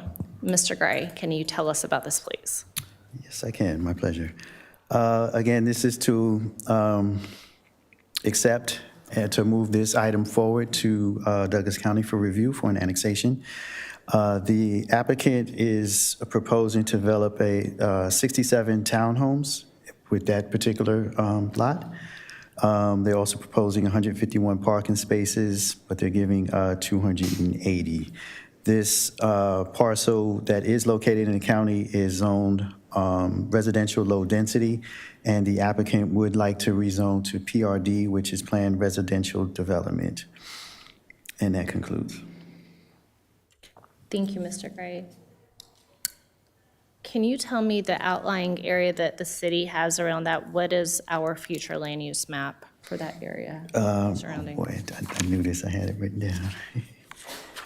It is Regional Activity Center, and PRD is allowed in regional Okay. PRD. Thank you for that. Coach, you got a question? So I just want to clarify, all this item is the council saying yes or no to them going back to the county. It's not us saying that we will annex them or not, and it's not us saying that we would even approve what they want to do there. It's just whether or not we would allow them to give them the petition. okay. That's Is right. that Respectfully, for clarity, it's going to the county, not back to the county for its initial review of 45 days. So within that time, they can accept or deny the annexation request. So when they come back to us, if the county agrees, then that's when the discussions would be on what they want to do. What's right next to this property? I remember you telling me earlier. Thunder Zone. Thunder Zone. Okay. And surrounded also is other R-LD properties within the county. So yes. Okay. Thank you, Madam Chair. So it'll come back to you all. We will start the rezoning process along with the annexation. So it'll happen at the same time. Thank you. Madam Mayor, Council, any additional questions of Mr. Gray? Madam Mayor? Yes, and Madam Chair, thank you so much. So how many townhomes now? It is 67 units. 67 on 9 acres. Yes.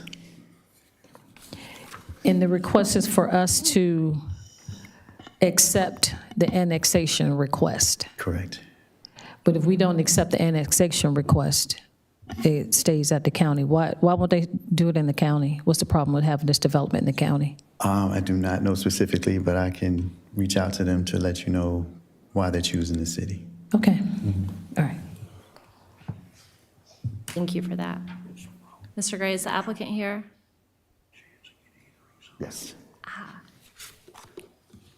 If you'll please come down, give us your name and address for the record. Good evening, Mayor and Council. Aaron McCullough, HRC Engineers, Land Surveyors, Landscape Architects, 6554 Church Street here in the beautiful city of Douglasville, Georgia. Yes, we are representing We Partner Group, who is the owner and applicant of this property. And as Mr. Gray said, this property is 9 acres approximately. And if you're standing in Bright Star Road looking at the Thunder Zone Bowling Alley and Entertainment Center, this property is directly to the right of that. So Thunder Zone is in the city. The rear property, which is, as I like to call it, the old Walmart facility, is also in the city. So this is surrounded on 2 of the 3 sides by current city limits, the 4th being Bright Star Road. Yes, this is planned for a PRD development, 67 townhomes. But as I know, and as Mr. Gray explained tonight, I believe tonight is the acceptance by the city for this petition of annexation, which starts the clock with the county and gives them their appropriate time by law to make their assessment and render their decision back to the city. So thank you for hearing this request. And as a side note, this is the first time I've been in this auditorium since it's been renovated, and great job to all of you with the city council and the city staff that made that happen. So, Thank you for that. yes. I think we love it as well. And thank you for your presentation, answering a couple questions. If you don't mind, I do have maybe just 1 or 2 more Sure. questions for you. Well- Can you please tell me what the intentions are of these townhomes? Will they be for rent or for sale? Yeah, so at this time, they are totally for sale. Okay. Okay? Yeah, no rental intention at this time. Okay. And will there be any, and I may have just looked over it, are there any amenity packages with this one? We did not have any amenity packages planned within this annexation petition, but the amenity packages will fall in line with the city requirements, that's for sure. Okay, I appreciate that. Thank you. That was the only questions that I had at this time. Madam Mayor and Council, do you guys have questions of Mr. McCullough? I do have a quick question, Madam Chair. So it's a question I asked Mr. Gray. Why wouldn't you try to do this presentation or this development in the county where it's already, where you're located currently? So the city, we are abutted by the city as well. And on those 2 of those 3 sides, annexation into the city, conducive to a lot of the zoning requirements with the PRD zoning, help make this piece of property work with what the owner and the developer desire to be done. As part of that as well, they would like to be a part of the city to participate in city services and the use of the city facilities. Okay. Okay, thank you. Okay, thank you for that. Anyone else? No? Okay. If there are no further questions, you guys, let's go ahead and put this one to bed for this evening. Mr. McCullough, if we have any questions, we'll just have staff reach out to you, if that's okay. Thank you very much. We'll take this item up on Monday. Madam Mayor, that is all that I have this evening for planning and development. Thank you so much, Madam Chair. It's not a bronze star like the Mayor Pro Tem. You get the gold star for handling those items under that committee. We'll move on to the next committee, and it is Public Improvement and Beautification. It's chaired by Councilmember Nicole Miller as well. Yes, ma'am. We have no business this evening for public improvement and beautification. Thank you, ma'am. Public Relations Committee, chaired by Councilmember Samuel Davis. Yes, we have one item, Madam Mayor, is to adopt a resolution to recognize and celebrate April 20th through the 25th, 26th as Georgia City Week. Mr. Jason Post, please, sir. Okay.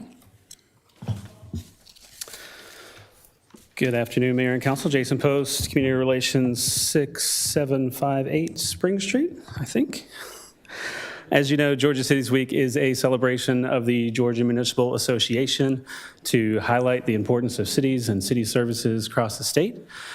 Each year, we pass a resolution to recognize this week, and we also, as a city, host a number of events throughout the week to highlight all of our city services, from our Public Services Department to our Public Safety Department, and all of our boards and authorities and commissions and volunteers. So we have a list of events that we will be having during this week.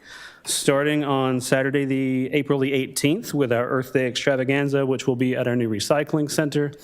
Also on that day, the Police Department of the Public Safety Complex will be hosting a music festival and barbecue cook-off. That Thursday, we will be recognizing all the volunteers on our boards and authorities and commissions, as well as our Dock to Road organizations, at a volunteer appreciation dinner on Thursday night here at the Conference Center. Followed by that, on Friday night, our Parks Department will host their Hearts of Douglasville Volunteer Appreciation Dinner, which is focused on our coaches and mentors who serve in our parks programs and our athletic leagues. And then on Saturday, April 25th, we'll wrap up the week with our regular spring recycling event, and I believe the PD is hosting their annual DEA Pill Take Back event as well. So we encourage everyone to come out and celebrate with us Georgia Cities Week and attend some of these events and activities and appreciate all of the different services our departments provide to the community. Okay, Mayor and Council, any questions? Looking left, looking right. If you'll, can we put it on the consent agenda for Monday? Yes, sir.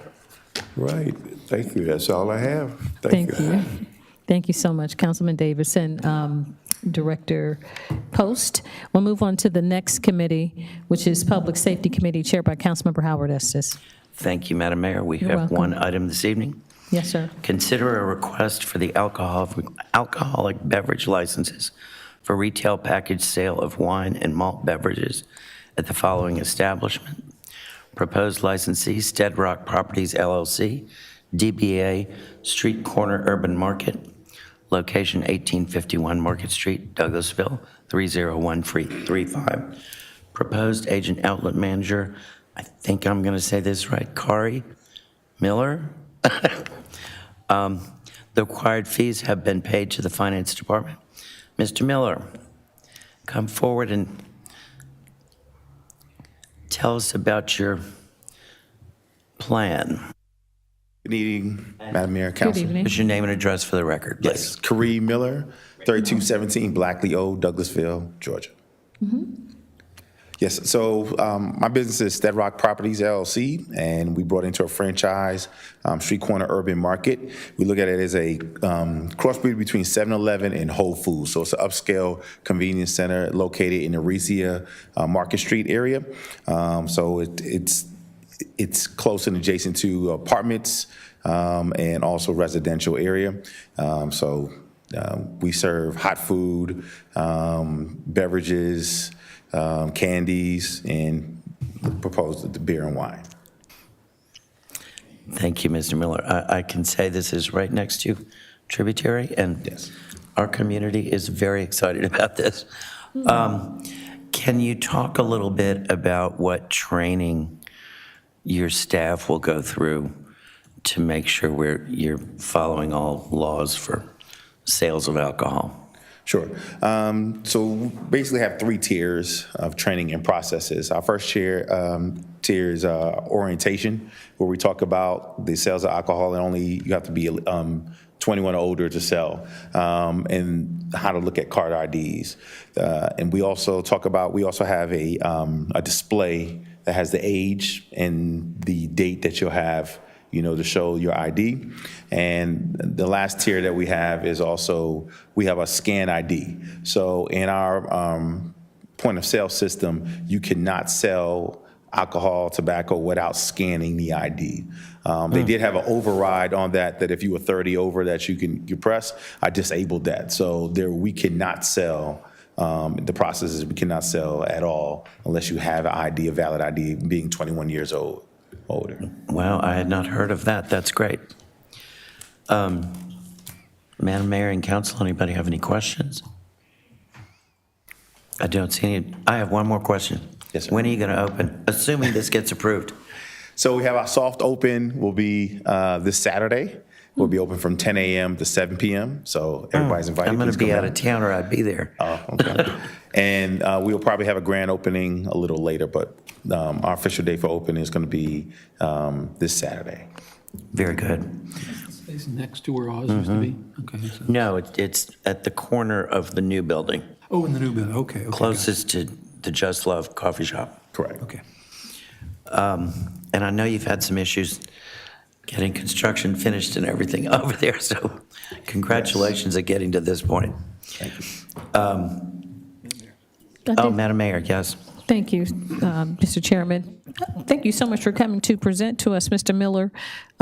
So street corner urban market. Correct. Got it. Okay, street corner urban market. Have you have an experience? Has this been done anywhere else? So the franchise is from the West Coast. This is to be the first franchise in Georgia. Okay. Most of their franchises are located in Arizona, California. There's a couple in the Northeast, Pennsylvania, New Jersey. Okay. But this is the first one in Georgia. So tell me what it's a hybrid of, like you said, did you say 7-Eleven? It's a hybrid of 7-Eleven and Whole Foods. If you want to look at that. So, we're looking to please as many people as possible, from our hot food options to healthy options that we have. We're going to offer organic products as well, vegan products. Wow. So, yes. Okay, your soft opening is this Saturday, what time? 10 a.m. where we open our doors. Okay, let me try to stop by. This is good in that area. So you kind of help them before they get to Publix. It's going to do very well. All right, thank you so much, Mr. Miller. Thank you, Mr. Chairman. Okay, Mr. Miller, come back on Monday night and we will have a decision for you. Thank you. And Madam Mayor, that is all we have for the Public Safety Committee this evening. Thank you so much, Mr. Chairman. We'll move on then to Recreation, Culture, and Tourism.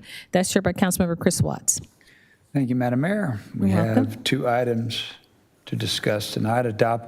Item A, adopt a resolution to grant RCS Productions, Inc., the continuing authority to negotiate and contract with performance artists on behalf of the city. And Ms. Rosado and Mr. Post are going to tell us all about this. Okay. Good evening again, Mayor, Council. Jason Post, Community Relations, 6758 Spring Street. So as you are aware, the Gracelawn Amphitheater opened September of 2023. We are coming up on our third year of operation. At that time, you passed a resolution granting RCS Productions the authority to negotiate for artists on our behalf. That 3-year agreement is coming toward an end. We need to renew that resolution so that we can go ahead and start planning artists for our 2027 calendar. So that is what you have before you. Okay, and we talked earlier, and they've done a good job with what they've been doing so far. It's just a renewal, basically. Yes, sir. Okay. Any questions or comments? Yes, sir, Mr. Davis.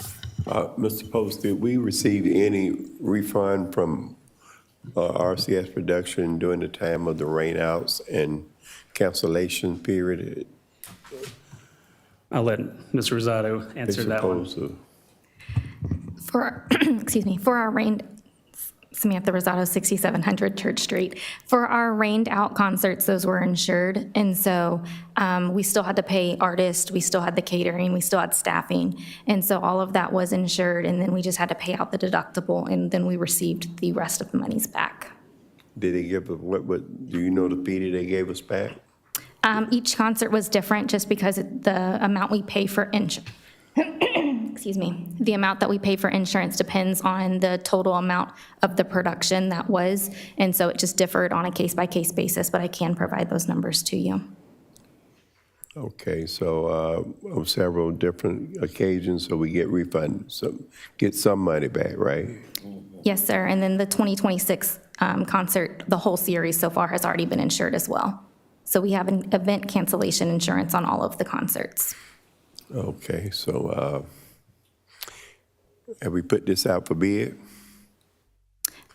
This has not been out for bid. This was just a renewal of the resolution from 2023. It's a lot of money involved. City Manager, is this required to be bidded for? It's professional services. You don't have to. You all were looking for a municipal production company to help you. RCS does municipal contracting.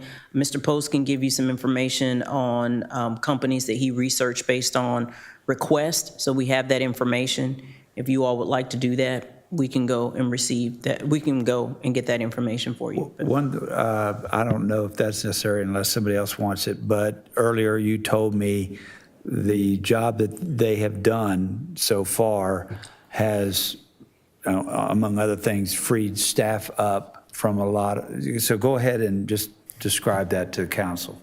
So on top of RCS procuring and selecting the entertainment, just as a reminder, the entertainment are based upon, I'm so sorry, are based on the names from our talent selection committee. So we're basing this off of the committee that was formed back in 2023. So on top of securing the artists, securing the production, they are also doing things that staff is not doing. So they're assisting with finding the runners. And so that's having a designated person there that's picking up the artists should they need to from the airport, bringing them to the hotel, bringing them to the venue, bringing them after sound check away back to the venue. So RCS is going above and beyond in just sourcing the production. And then that's something that there's not a talent management fee associated with. It's just something that they're doing in addition so staff can stay on the ground. Councilman Davis, go ahead. What are we paying them? Can you give me information on what we're paying them to provide that service? Can it be done within the house? Councilman Davis, I would not recommend that we do that in-house. I think that some of the things that are requested from some of our artists, and you know this, that we probably could not necessarily provide just because we are a municipal government. So it's a lot easier to contract with a professional company that does that rather than actually have our staff engage in negotiating certain things with individual artists. 1099s. But Mr. Post, if you want to go through who we've looked into and what the results of that information was. Yeah, so we did want to do our due diligence and look and see who else was out there that were comparable services, because we have a kind of unique formula that we deliver here at the city, pulling the national acts that we do, but offering them for free, but ticketed. So it is a kind of a special format, so there's only a handful that really do what we're looking for, that also have the municipal experience and background, because we wanted to find someone who has that experience working with local governments, because we know we are a very different body than some of these private amphitheaters that are putting on concerts. We have some different stipulations we have to abide by. So looking at the ones that we found, nobody really surpassed what RCS was doing as far as experience and capability and the price that they were giving us. They were either newer and didn't have the experience. Some of them had been around for a while and had the experience, but they weren't delivering anything above and beyond what RCS was already providing. Moreover, looking at these cities that some of these other companies do serve, most of these companies are working with 2 or 3 cities. RCS is working with 20-plus cities around the state. They are by far the most utilized municipal entertainment production company in the state of Georgia. It seems like most of cities that have amphitheaters are working with RCS in some way. They seem to be the premier one out there. So that helps us to have that kind of stable background. They clearly can do the job that we need and do it on a municipal level that makes sure that we're not doing anything that we don't need to be doing as a city government. So yes, we did research all those to make sure that we were paying a fair price for the service we're getting. Thank you, Mr. Post. Anybody else? Yes, I'd just like to say I think RCS has done a fantastic job, and I fully support this resolution. Thank you. Anybody else? Yes. I'm just in agreement with Councilman Estes. I yield. One thing I didn't see is the price gone up from the last contract we had with them, and how long is this renewal for? Is it, I can't remember, 3? The initial was 3 years. This will be a renewal for another 3 years, and same fees, no changes. Okay. All right. Anybody else? I did. I'm so sorry. It says to negotiate for 2026. I don't see where we're going beyond. Unless I'm seeing the last whereas. For a period of 3 years. Okay, I apologize. Just had the dates in there. I was looking for 2030 or something. So I agree. I think they're doing a phenomenal job. I really like the variety of artists that they bring, and they've been very good to work with. But those things that they do on the side that they don't have to provide for, we do pay for extra security. Is that correct? Which is separate from this altogether. It's separate from this. But if we were to put the other price out, then it's kind of telling the competitors what we're paying, so then they'll know what to bid, right? To an extent, but yeah, again, the ones we've looked at, no one came across and said these were, no one was comparable service for a cheaper price. From what we looked at, the few that do this for municipal companies, for municipal cities, nobody came across and said, hey, we've got just as much experience, just as much ability as RCS, but we charge a lower rate. So no one was a clear, we need to change because it's going to save us money for a better product. Yeah, based on our format. So maybe next time we can give a list of the cities, how we do sometimes with vendors at the cities that they work with, so that we'll see who they're comparable to. And we have a list of all the cities, the ones that we looked at, the cities that they work with. We can provide those to you. Okay, I'd like to see that whenever you have an opportunity. Thank you. Thank you, Mr. Chairman. Davis? I would like to see that list and the one that you reached out to look and see what kind of experience that they have. Chief Sparks knows a good one that's been working with Stockbridge and a lot of more of those. And so I was just wondering if you reached out to them. You want to talk about Stockbridge? Or so, and we did, and Bailey as well with the conference, with the amphitheater, did a whole lot of research on who is providing services for the different venues. I know Stockbridge was one of them that they looked at. Jason, I can address Stockbridge. Yeah, Stockbridge is actually, the city of Stockbridge has a separate contract with a amphitheater management company. So they are different from us from the standpoint that there's a third party completely involved in the entire management of their facility. So they don't operate the way that we do from the standpoint of staff managing the operations of the facility. Correct, and that's one of the other ones that we did ask about was Live Nation, which is a very popular one. We did ask just to see what that was. Yes, sir. And essentially the response we got back, the Live Nation was not interested in managing a municipal amphitheater.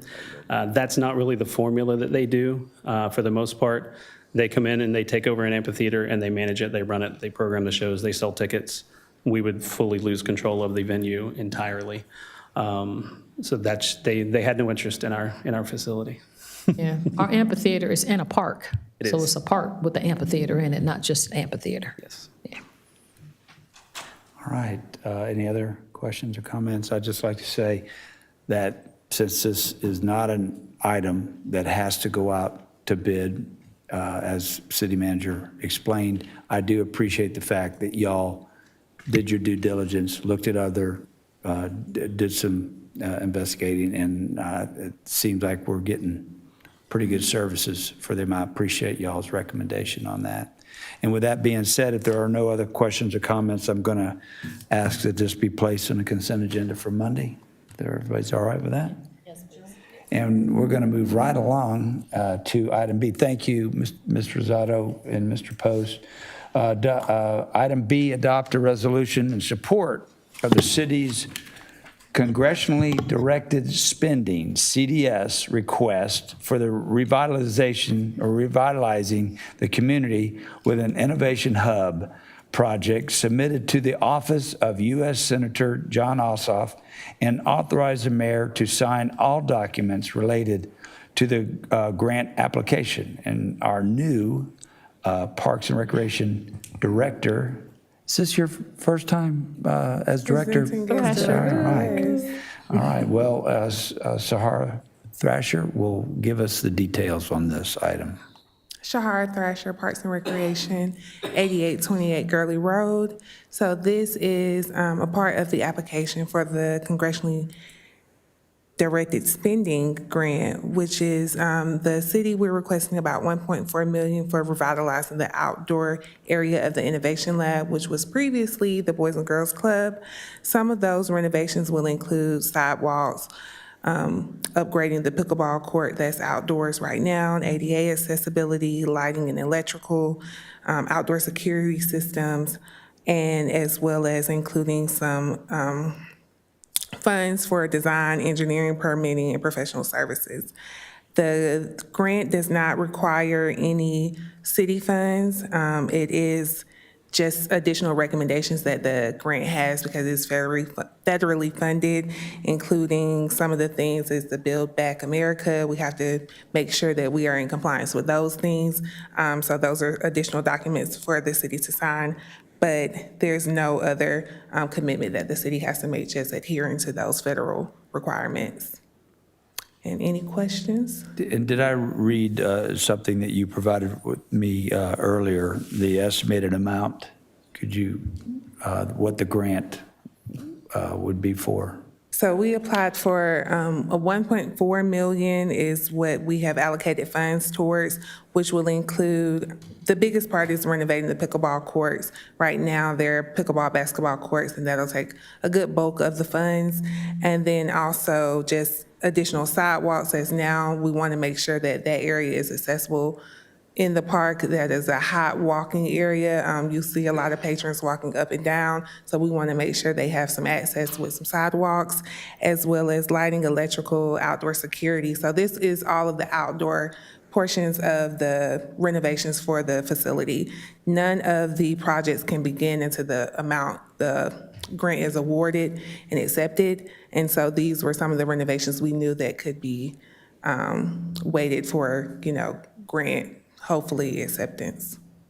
Okay, I love the fact that y'all found this grant and there's no match. It's, any questions or comments? Ms. Thrasher, is that it? That's it. Does anybody? Yes, Madam Mayor. Thank you, Mr. Chairman. Thank you, Ms. Director Thrasher. We appreciate the opportunity. Certainly, once we see if the council will approve this, I'd like to send a letter to Senator Ossoff and thank his office for this opportunity for revitalizing the community with Innovation Hub. And I wanted to know about, you said pickleball courts. Is anything going to happen with the tennis courts? Or they're just gone forever and ever, amen? So the tennis courts have been resurfaced. Okay. The tennis court sits down at the bottom of the park, and the pickleball courts are the ones that are right next to the old Boys and Girls Club. So right now, there's some pickleball and basketball courts. One of the things we want to make sure we do is, now since the indoor of the facility is open to the public, there will be access to a basketball court once the renovations are completed. So we've been trying to design what we want that space to look like. In the city currently, those are our only pickleball courts. So if we could really revitalize them and make them true pickleball courts, what pickleballers really want to see, that's what we want to do. Okay, I just knew that used to be the tennis courts for young people at the Boys and Girls Club. Yes. So the tennis courts that are down at the bottom, are they they're for everyone? Yes, They're not delineated for young people to have any lessons? So we do provide some lessons for our younger youth. kiddos. We also do some different programs. One of the things we're working on this summer is getting an instructor in to partner with us to do some additional trainings and opportunities. But right now, it is still rented with USTA. A lot of the high schools host their matches there as well. And we just completed some renovations there earlier this year. Okay. I'm just concerned about young people. I know my son used to take lessons when he was like 5 or 6 or something crazy, but it does help with your hand-eye coordination and all that with tennis and young people. All right, thanks so much. You're welcome. Thank you, Coach. Any other questions or comments on this item? Mayor Pro Tem? Thank you. Did I hear you right? You said the pickleball courts are not going to be overlaid onto any of the tennis courts? The pickleball courts are not being overlaid onto any tennis courts. They're going to be their own No, separate. right, Okay, good. yes. I just wanna So make sure I heard that right. that's kind of the biggest issue with those courts up there because it's half pickleball, half basketball. It's not a true pickleball surface. And so if we want to do it, we want to make sure they become true pickleball courts. I can tell you as a tennis player that it's very frustrating to have pickleball lines on tennis courts because they're very distracting. Right. You're adding another set of lines that, Right. that throws your game off. So Not we that my- want to not that my game is separate that them. good, but just, I'll take any advantage I can get. Thank you. Thank you. Thank you. Any other questions or comments? All right, I'd like to request for this to be placed on the consent agenda for Monday. Madam Mayor, thank you, Ms. Thrasher. Madam Mayor, that's all I had tonight under Recreation, Culture, and Tourism. Thank you so much, Coach, and thank you, Ms. Thrasher, representing Parks and Recreation. We'll move on to item 15, Technology and Technology Committee, chaired by Councilmember DeVitri and Caldwell. Thank you, Madam Mayor. We have no business under the Technology Committee tonight. You're welcome. Thank you, Councilmember Caldwell. Transportation Committee, chaired by Councilmember Elena Hudson. Thank you, Madam Mayor. We have no business under the Transportation Committee this evening. Thank you, ma'am. Under other business, do we have any other business to be handled by council tonight from council members? None elected officials? Okay, I had a couple of things. I want to thank the community, the staff, and Mr. Fowler and Chandran and everyone for the groundbreaking ceremony that was held last week out here on the plaza for the new City Hall. We look forward to that happening in the future. It was a wonderful service, so thank you, staff, for those bricks. Mr. Happy tells me that those bricks are over 100 years old, that he passed out to folks. It was bricks from the original Alpha Theater, so they saved some in Public Works, they cleaned them up and put those placards on there so that we have commemorative bricks that are over 100 years old, older than me. So we have those bricks for that. Tomorrow we are closed for the city of Douglasville. It's Good Friday. And if you celebrate Easter, happy Easter. All right, so that's all I had. And of course, we have El DeBarge concert, April 11th, and then we go into our committee workshops, budget workshops following that. So that's kind of a rundown, but those are some things to kind of keep in our mind. We'll move on to this updates from city staff. Our city attorney, Mr. Joel Dodson. No business. Thank you, Attorney Dodson. Staff attorney, Ms. Miranda Jordan. Good evening, Madam Mayor, members of council. Miranda Jordan, staff attorney. Yes, I have just one quick update regarding the City of Milton case that was briefed to you all within the last few months, but just as a reminder, there was a one-car accident that resulted in a car flipping and landing on a planter approximately 6 feet off of the roadway. That case went to the trial court where a jury awarded approximately $35 million to the family of the deceased young man that was driving the vehicle. That was appealed by the City of Milton, and the Court of Appeals upheld the ruling of the trial court and said that that would be affirmed. And then the City of Milton then again appealed to the Supreme Court of Georgia, who agreed to hear the case, and they actually reversed the ruling and further defined what the responsibilities are for a city as far as maintenance of their right-of-way, determining that that maintenance had to do with the ordinary path of travel, which is the roadway itself, and not the area that you could potentially put a car on, which is right-of-way, but only in an emergency. So that is a favorable ruling for Georgia cities to take into consideration.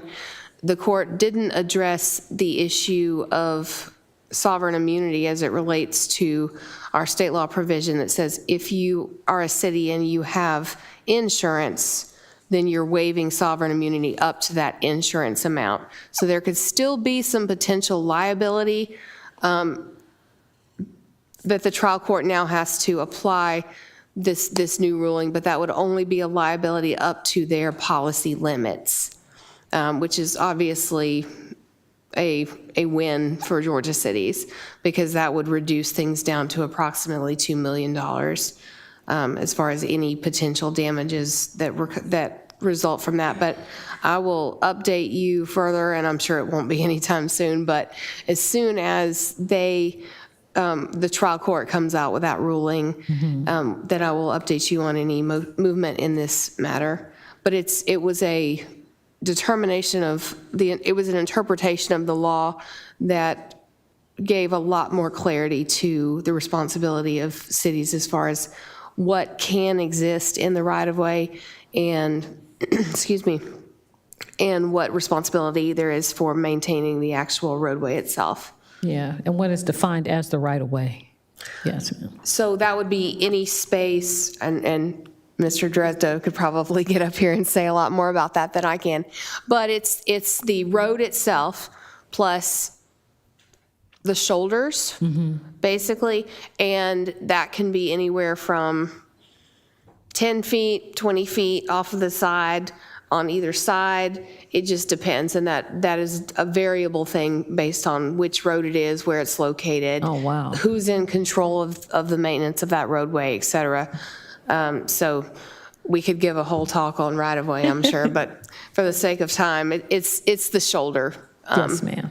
Where you see a lot of mailboxes and signs and stuff like that. So it really makes a difference for cities to know where the line should be drawn, literally and figuratively.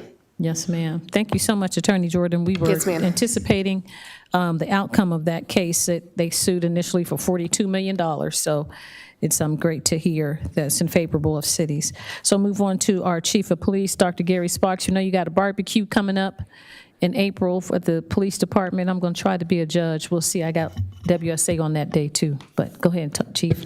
Yes, ma'am. We got the barbecue cook-off, and excuse me, we have a yard sale coming up April the 11th. So got some things going on over there, but other than that, no business, Madam Mayor. All right. Thank you so much, Chief. Our city manager, Ms. Marcia Frazier. City manager, I don't know if I'm trying to put you on the spot, a little bit about Legislative Policy Committee and House Bill. I can't even think of it. It's so convoluted. I think we have one more meeting. They're talking about property taxes, homestead exemptions, host, lost, most. I don't know if you... Well, today is sine die, and I don't know if that has been called as of yet, but what we can do, Miranda, on Monday, you and I can get together on what the results of the legislative session for this year is. There were 2 bills regarding tax legislation on the House side and the Senate side, but as of yet, I've not gotten any feedback in particular from GMA. There are some conversations that are being had on the attorney side of things as well as on the city side of things, so we will have a better comprehensive update for you on Monday. I know we're going back and forth. Every week it changes.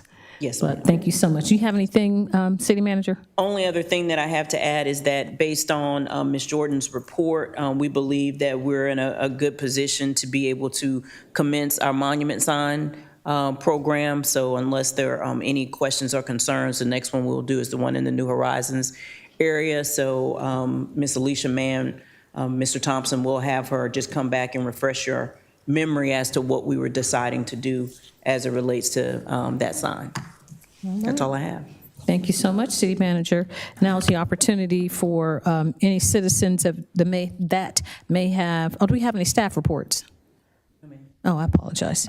Comments from citizens and delegates. If you sustain the meeting and you'd like to speak to us, please come forward, give us your name and address for the record, and you have 5 minutes to talk to us about any business germane to the city of Douglasville. I don't see any takers. All right. If we don't have any other business, I apologize. Oh, Councilman Davis, I'm so sorry. Go ahead, Councilman. Yes, will that be an Easter egg hunt this weekend? Can you come down and speak a little bit? Would be. I just doing the check for, I'm going to ask City Manager how much we pay for these eggs, these plastic eggs. It's $1,400. Please speak on it. Good evening. John Penn, Assistant Director, Parks and Recreation, 7775 Jesse Davis Park Drive. Good to see you. Good to see you as well. Thank you. Yes, we will be having it this weekend. It will be from 10 to 1 at Jesse Davis, and the hunt will start at 11:30. So we'll be utilizing the turf artificial football field this year to host it. You get to Councilman Davis, 11:30? 11:30 to what time? The full event is from 10 to 1. The actual hunt will start at 11:30. And it's sponsored by who now? City of Douglasville. Oh, okay. Not the AKA this time? No, I think they had another event this upcoming weekend, so they couldn't meet it. But Ayers Distribution Company is doing the toy and the candy-filled plastic eggs, right? Mm-hmm. Okay. So there's going to be a lot of eggs out there, Councilman Davis. Yes. A lot of eggs. So how are you advertising? They just automatically know? Is it on the website, on the reader boards? Yes, social media, on the displays as well. They've been out there as well. Okay.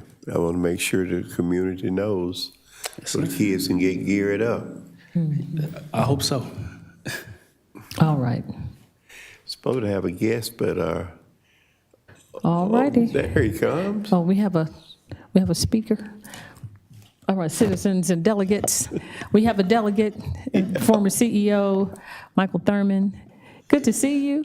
I'm used to seeing you at ARC meetings, but I know you're a candidate. So if you want to come forward, give us your name and address for the record. I know Councilman Davis invited you. I'm Mike Thurman, DeKalb County, former DeKalb CEO, and in town this evening. And Madam Mayor, members of the City Council, just want to stop by and say hello. Yes, sir. Thank you. It's good to see you, and we welcome you to our beautiful facility and to the city of Douglasville. Oh, this is phenomenal. Oh, and, thank you. Thank you so much for your leadership and your concern. And I just hope that one day to continue to build on the relationship that we have Yes, sir. between the state and our cities. And it's so important. I began my career as the assistant city attorney Did you in really? Athens, Georgia. What, Georgia? Yeah, Athens, Georgia. My first job. So thank you so much, and thank y'all for giving me this brief opportunity. Yes, sir. Good to see you, CEO Thurman. God bless. God bless you, I too. got one thing to say, Madam Mayor. Yes, sir. I've been with him a long time. I was with him with Bill Clinton. You remember that? Yes, sir. What? Me, Bill Clinton, and Michael Thurman was together. I leave it like that, Mr. Thurman. Was he in the band with you Oh. Jimi Hendrix too? Oh, Lordy. Thank you so Thank much, you. Mr. Y'all Thurman. Good have to a see you, great CEO evening. Thurman. God bless you. You're welcome. Any other comments from citizens and delegates? If not, we don't have any other business to come before the city of Douglasville. This meeting is adjourned.